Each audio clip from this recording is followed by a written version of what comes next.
Hello everyone, this video is for the Functions and Modeling Companion Lab. And in this video, we're going to review how to solve linear equations. And so this video is specifically for your quiz 1. So in this, to be able to solve linear equations, we are going to be using the addition property of equality and the multiplication property of equality.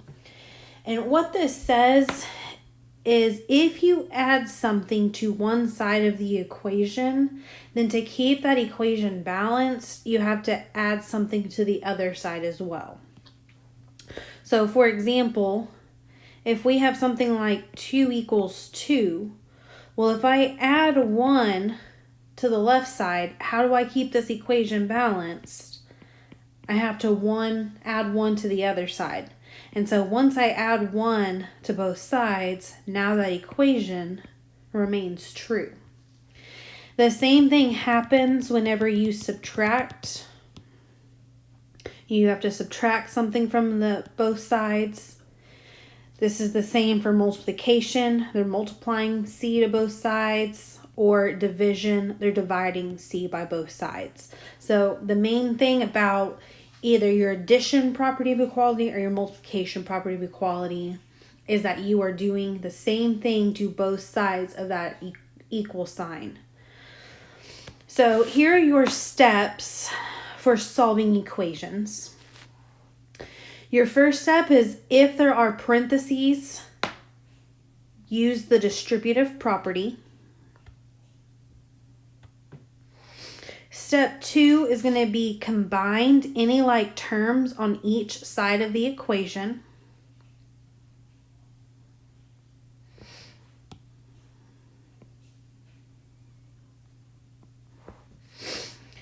Then step 3 is going to use the addition property of equality to rewrite the equation so that you have variable terms on one side of the equation and then constant terms on the other side.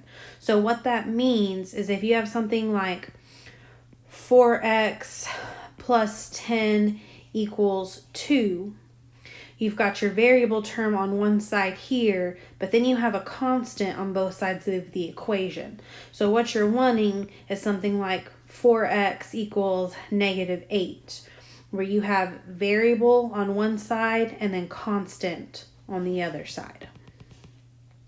Step 4 is to use the multiplication of a property to divide both sides by the numerical coefficient of the variable. And then step 5 is to check the solution in the original problem.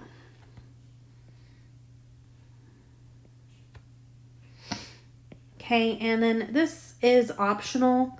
I'm going to show you in one how you can go about checking. When you're taking a test or a quiz or something like that, it's a good idea to check. But I'm not going to check in every single one because it is a little time consuming. So I'm going to do 8 examples of solving linear equations. I recommend that you get out a piece of paper. If you have not already wrote down the steps, I would write down the steps. And actually, you know what? I will upload this right here. I'll go ahead and hit done. I will upload this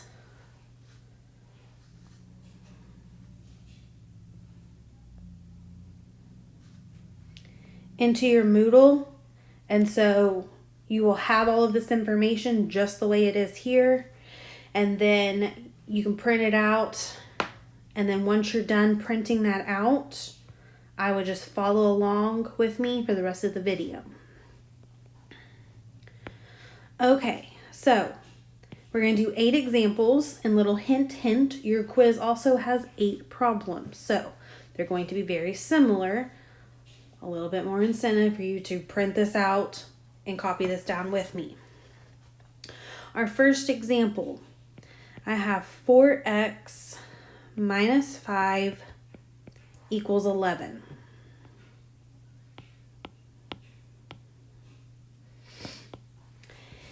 Okay, so step 1 is to use parentheses. We don't have any.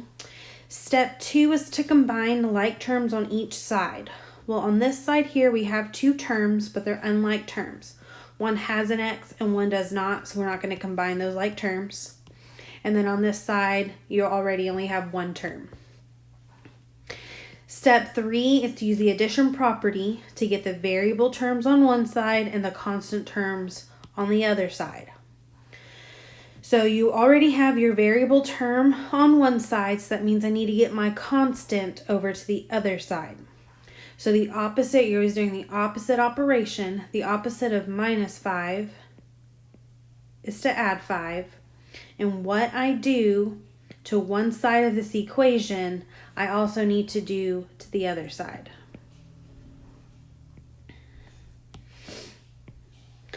Okay, so now negative 5 plus 5, that zeroes out and cancels. I'm going to bring down my 4x, bring down my equal sign, and then 11 plus 5 gives me 16. So step 4 is to use multiplication property of equality to divide both sides by that numerical coefficient. So this is 4 times x. The opposite of multiplying by 4 is to divide by 4. So 4 divided by 4 is 1, so those cancel. So we could either write 1x, but that's really the same as just x. 16 divided by 4 is 4. Now, before I circle that answer or box it, I'm going to come over here and check it. So my original problem was 4x minus 5 equals 11. So let's plug in that 4 into my x and see if this equation is true. So I've got 4 times 4 minus 5 is 11. Order of operations, say we need to multiply first, so 4 times 4 is 16. Bring down minus 5 equals 11. 11 minus 5 is 11. And so because that is true, now I can come over here and box that. Okay, so that's how you check your work.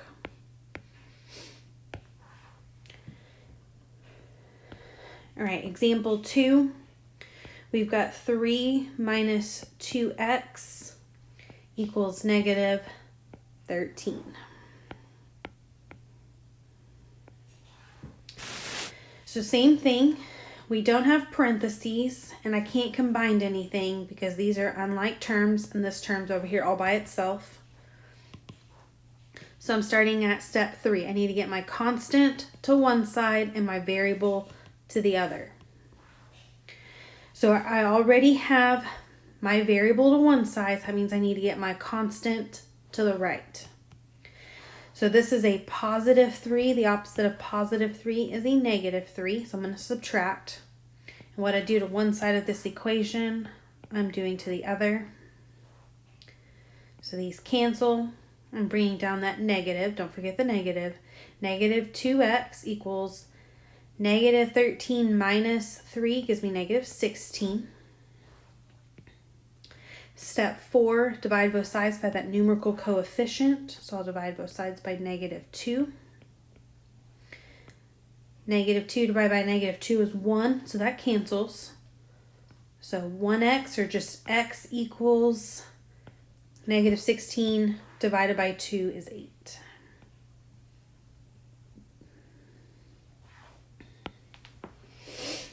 Okay, and I'm going to skip the check on that one.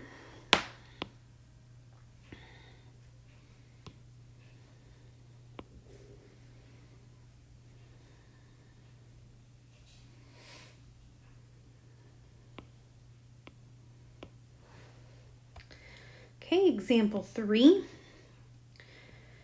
We've got 7x minus 8x plus 6 equals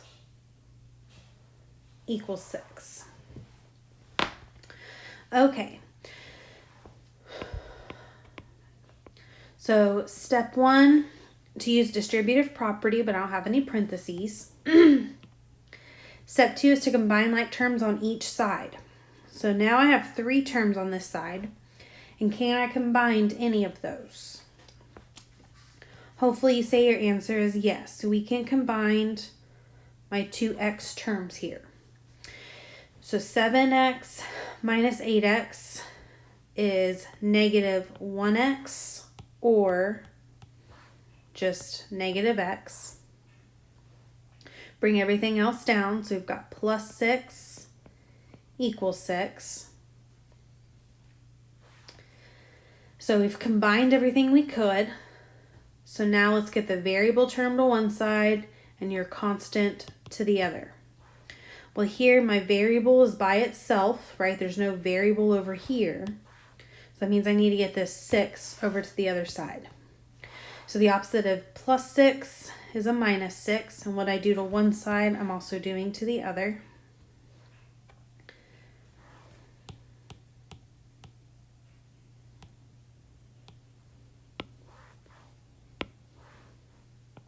So those cancel because they zero out. 6 minus 6 is 0.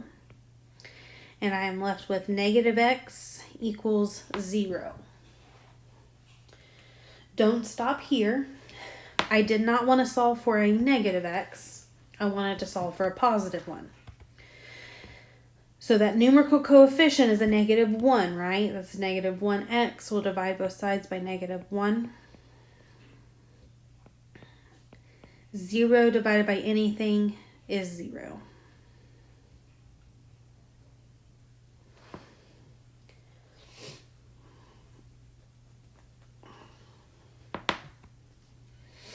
Now, a lot of times you'll come to this one here and you'll get something like a negative 0 equals, let's say, like negative 7. When you divide both sides by negative 1, it just turns that to the opposite sign. Or if you got negative x equals a positive 7, when you divide by negative 1, it just makes that to a negative 7. So it takes whatever this number is here and changes the sign from positive to negative. But 0's neither positive or negative, so it just stays as 0.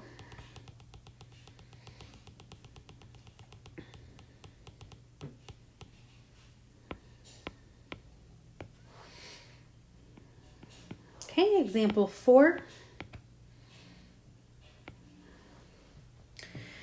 We have negative 2 in parentheses 5x minus 8 plus 6 on the outside, and that's going to equal 42.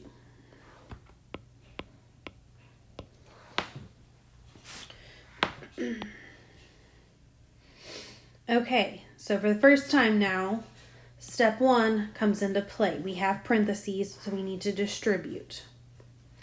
So negative 2 times 5x gives me negative 10x. And negative 2 times a positive 8 gives me a positive 16. I'm only multiplying that 2 by what's in parentheses. So plus 6 equals 42 just comes down. Now step 2, I need to combine my like terms. So on this side right here, I can combine 16 and 6. So I've got negative 10x plus 22 equals 42.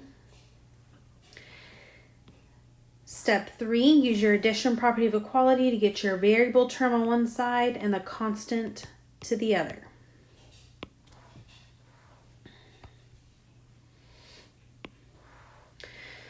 So my variable is again already isolated, so I need to move that constant over. So the opposite of adding 22 is to subtract it. So I get negative 10x equals 42 minus 22 gives me 20. And then divide both sides by negative 10. And we get x equals negative 2.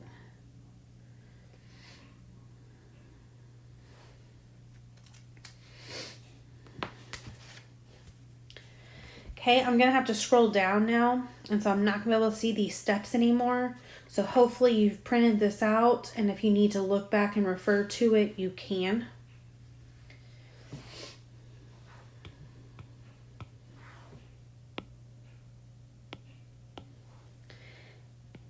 Example 5, we've got negative, then parentheses, 5x minus 3, and that's going to equal 53.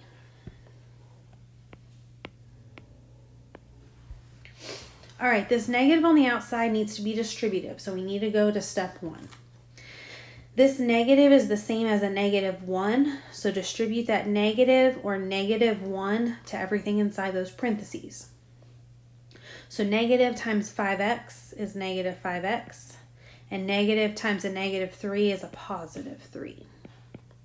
Bring down your equals, 53. So step 2, we need a combined, but I have nothing on this side to combine. One has an x and one doesn't, and this term's already by itself. So I need to get my variable on one side and my constant to the other. So again, my variable is already isolated on the left, so that means I need my constant to the right. The opposite of adding 3 is to subtract 3. So I'm bringing down my negative 5x equals 53 minus 3 is 50. And then to get x by itself, we're going to divide both sides by that numerical coefficient, which is divided by negative 5. So we get x equals negative 10.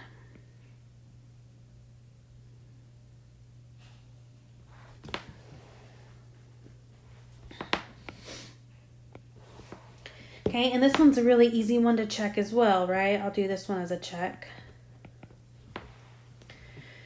We had negative 5x minus 3 in parentheses equals 53. So plug in that negative 10. So I've got negative 5 times negative 10 minus 3. Order of operations. Please excuse my dear Aunt Sally. We need parentheses first. So we're going to multiply first. So 5 times negative 10 is negative 50. Negative 50 minus 3 is a negative 53.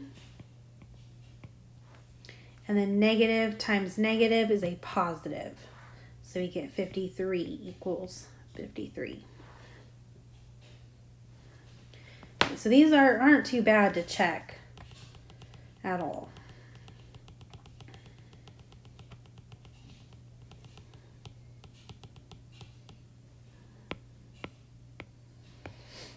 All right, example 6.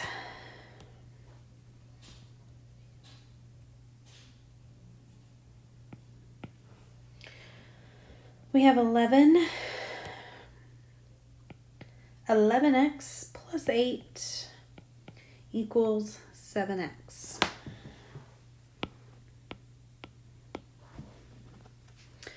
Okay, so that went a little crazy when I changed it, but same thing, 11x plus 8 equals 7x. Okay, so step 1 is distributive property, but I have no parentheses. Step 2 is to combine your like terms. One has an x and one doesn't. This is only one term, so nothing to combine. So step 3 is to get the variable on one side, the constant to the other. Now this one's actually different, right?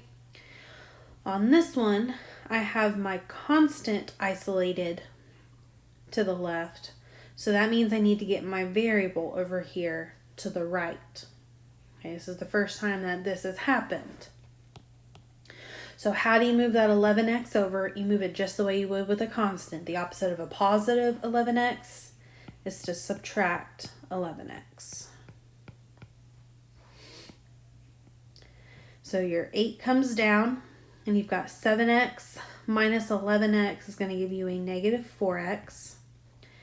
And then divide by that numerical coefficient. So we're going to divide by negative 4. So 8 divided by negative 4 is negative 2. Your negative 4's cancel, so that equals 1x or just x. And I don't care if you have negative 2 equals x or x equals -2. Either of those are fine and acceptable.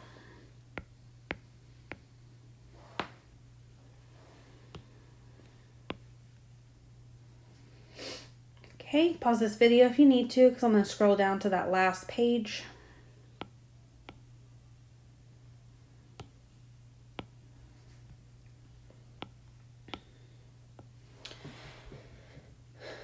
Okay, problem 7. We've got 15x minus 3 equals 12x minus 6.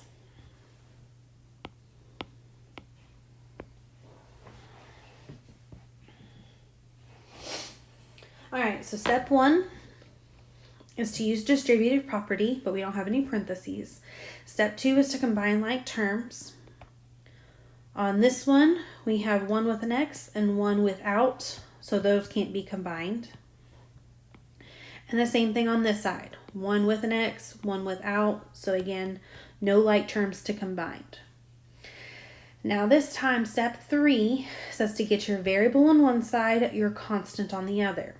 In the past, we've always had something already isolated, but in this one, I've got a variable on one side, and I have a constant on each side as well. When this happens, it does not matter what you move. Okay, let me repeat that. It does not matter what you move. If you want to move this 15x over, we could subtract 15x from both sides. If you wanted to move that minus 3, we could add 3 to both sides. If you wanted to move this 12x over, we could move this 12x over. And we would move it by subtracting. Or I could add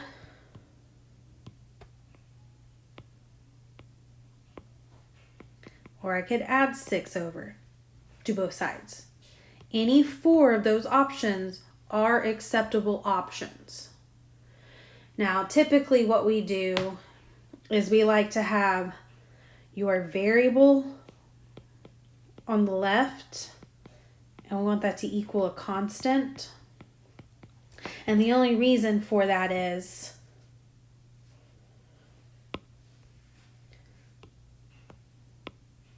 so that you can get it in this format versus this format. If you get, so see how here we had constant equals variable? That's okay. It just means it's going to come out this way. But if you have variable equals constant, then it will automatically come this way. And so that's typically why we like variable on the left and constant on the right when it doesn't matter. And so that's what we will do here.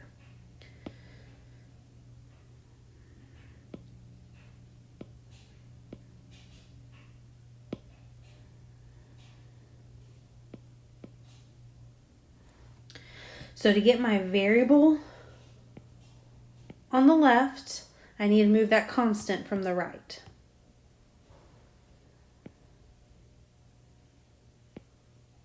So we will subtract 12x from both sides of our equation. 12x minus 12x, that's going to cancel. So 15x minus 12x gives me 3x. I'm going to drop down my minus 3, my equal sign, and now the only thing left on the right is that minus 6. So now that my variable is isolated, now let's move that constant and get it isolated. Okay, this is kind of acting up. I'm really sorry, guys. I don't know where my original equation went. So let me rewrite it.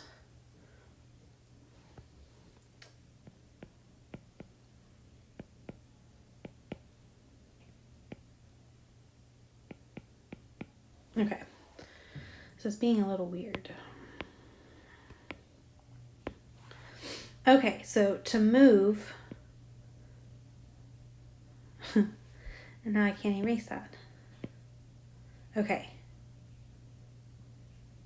To move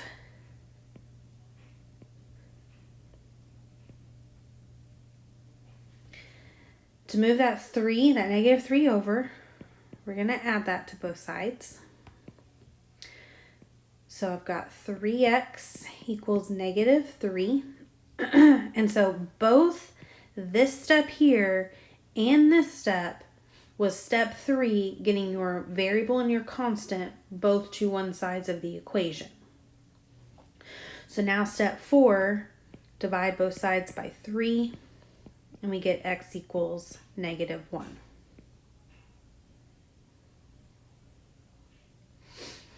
And so if you were to check this, okay, we had 15x minus 3 equals 12x minus 6.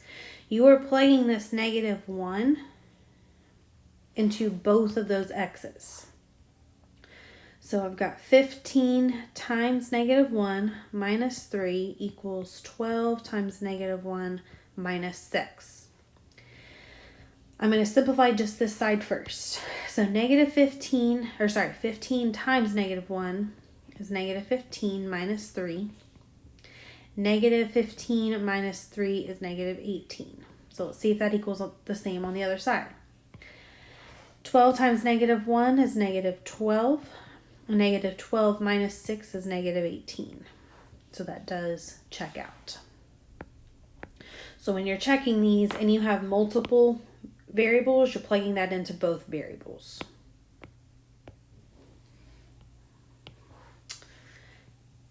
Okay, and then our last problem.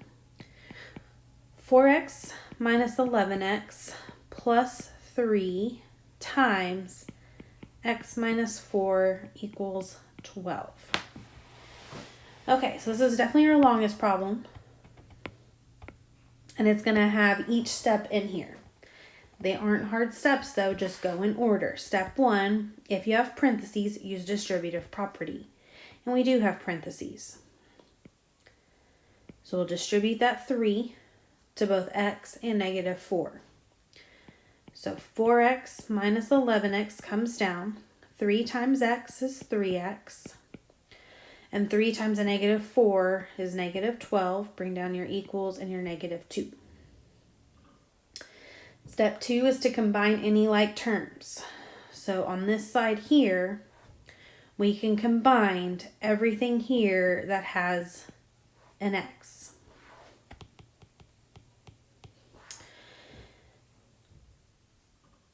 So 4x minus 11x is negative 7x.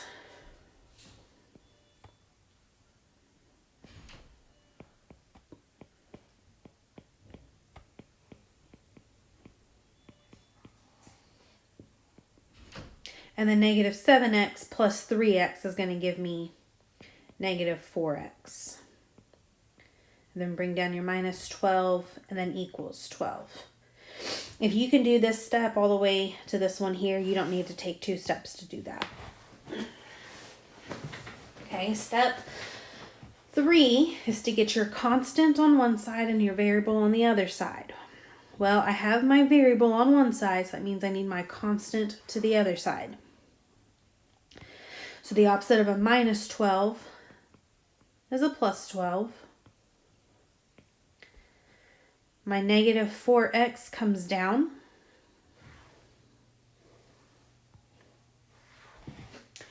Notice negative 12 plus 12 cancels because they have opposite signs, but 12 plus 12, that does not cancel. That is 0. Or that's not 0. It is 24. 12 plus 12. And then step 4, divide by that numerical coefficient. So we'll divide both sides by negative 4. And so my final answer here is x equals negative 6.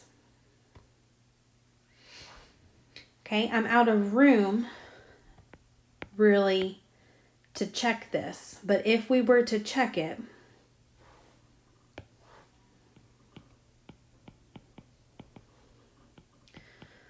4x minus 11x plus 3, 4 equals 12. We would be plugging in this negative 6 3 times to this x, to this x, and to this x. Okay, you would plug it in all 3 times. All right, that is all I have for this video. Hopefully you wrote this down, and hopefully that makes your quiz very easy to do. You are going to have 3 attempts at your quiz, and so I'm going to take the highest grade of those 3 attempts. If you are struggling with this is a review. This is some of your math foundation that you need to do to be successful in functions and modeling. If you are struggling with this, either during the video or you're taking the quiz and you are struggling with it, you need to let me know as soon as you can. This is really important that you understand now. And so if you are struggling with this, you really need to get with me so that we can work on this and make sure we master this before we get too deep into functions and modeling. If you guys have any questions at all, please email me. Hope you guys have a wonderful day and good luck this semester.